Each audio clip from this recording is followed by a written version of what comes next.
인이와 신짱이 시궁창에 던져진 한일 현대사다. 예, 뭔가 내용이 심상치가 않은 내용인데요. 바로 한국과 일본 문제를 이제 아베, 여기에는 이제 아베의 피습 사건이 계기가 된 것이죠.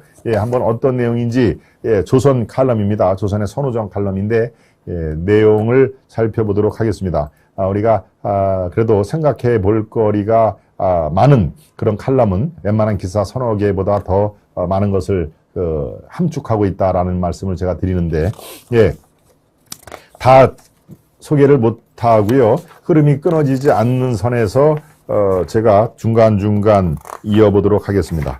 네.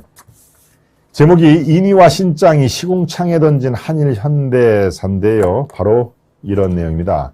문재인과 아베가 남긴 난제를 윤석열 정부는 풀기 시작했다. 그렇게 새로운 진보를 이루면 다시 반일로 국민을 선동해 원점으로 돌리려고 할 것이다.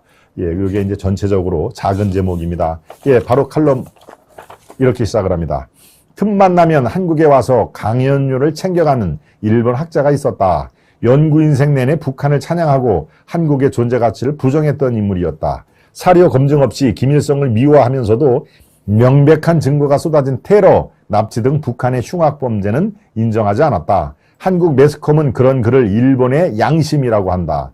한일 역사 갈등에서 한국 편을 든다는 오직 그 이유에서다. 일본엔 이런 부류가 참 많다.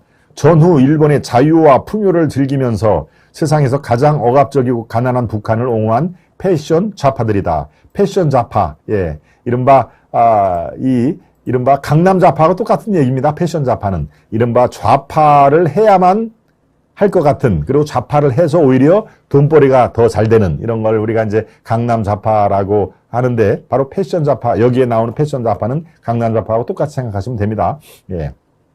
그러면서 자유와 풍요를 지향하는 한국을 경멸했다. 정치에선 사회당, 문화에선 이완함이 서점을 중심으로 거대 세력을 구축했다. 이들이 권력을 잡았다면 한국은 지금과 달라졌을 것이다. 일본 국민은 이들을 주류로 받아들이지 않았다. 그렇게 버림받은 그들이 반일 깃발을 들고 한국에서 노후 자금을 얻어가는 것이다. 중국은 한국을 세계 지도에서 지워버리려고 한 나라다. 보통 6.25 전쟁 때 이를 말하자면 1970년에도 공격이 있었다. 양국 수교를 앞두고 중국은 일본 기업의 소위 저우얼라이는 주울레입니다. 주울레를 중국 발음으로 저우얼라이라고 그러죠. 주울레 4원칙을 통보했다. 한국에 협력하고 투자하는 일본 기업은 거래를 끊는다는 내용이었다.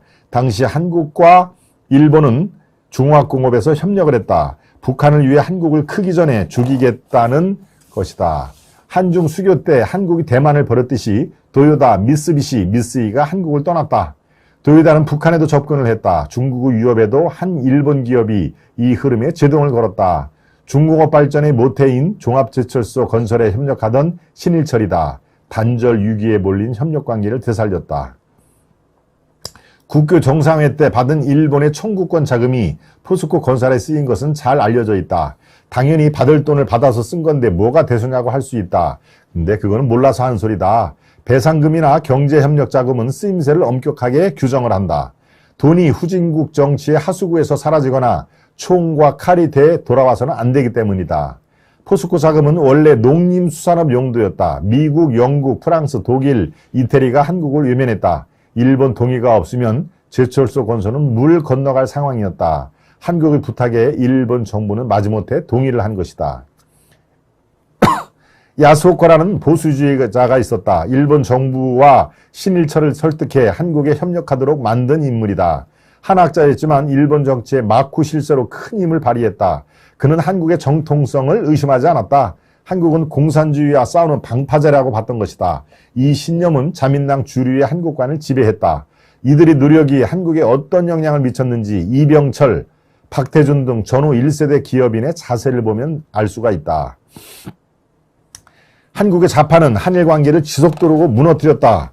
문재인 정권의 죽창가는 그 저질 레이스의 끝판왕이라고 할 만하다. 그러면서 세성은 쌓지 않는다. 무모해서 이러는 게 아니다. 본질적으로 일본을 노리는 것도 아니다. 약한 고리인 한일 관계를 건드려 동북아 안보를 지탱하는 한미일 삼각축을 흔들려고 하는 것이다. 그들에게 반일은 반미의 소극적 표현이자 친북과 친중의 적극적인 표현인 것이다.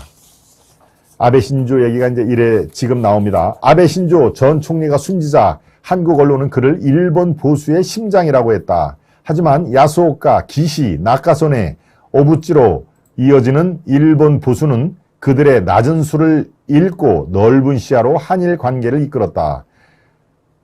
일본 보수는 그들의 낮은 수를 읽고 넓은 시야로 한일 관계를 이끌었다. 예, 이게 중요한 대목 같죠? 아베 전 총리는 그의 별명처럼 신짱 도련님의 한계를 벗어나지 못했다. 바로 신짱은 아베 신따로를 별칭하는 그런 얘기입니다.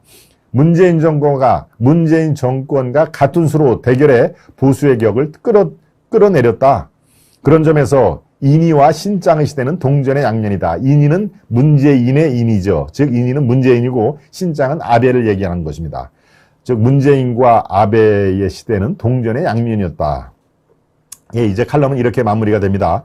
문재인 정권은 선거로 무너졌다. 안타까운 경위로 아베의 시대도 이제 끝났다.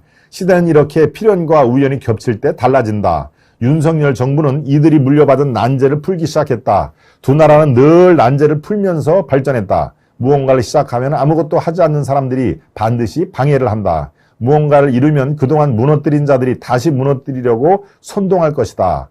그렇지만 걷어차고 앞으로 나아가면 되는 것이다. 라고 일본과의 관계, 윤석열 정부의 건설적인 그런 해법을 바라는 그런 의미에서 지금 문재인의 인이와 아베의 신짱이 시궁창에 던진 한일 현대사를 이제 새로운 각도에서 조명을 하자라고 하는 그런 취지의 칼럼이었기에 제가 여러분께 설명을 드립니다.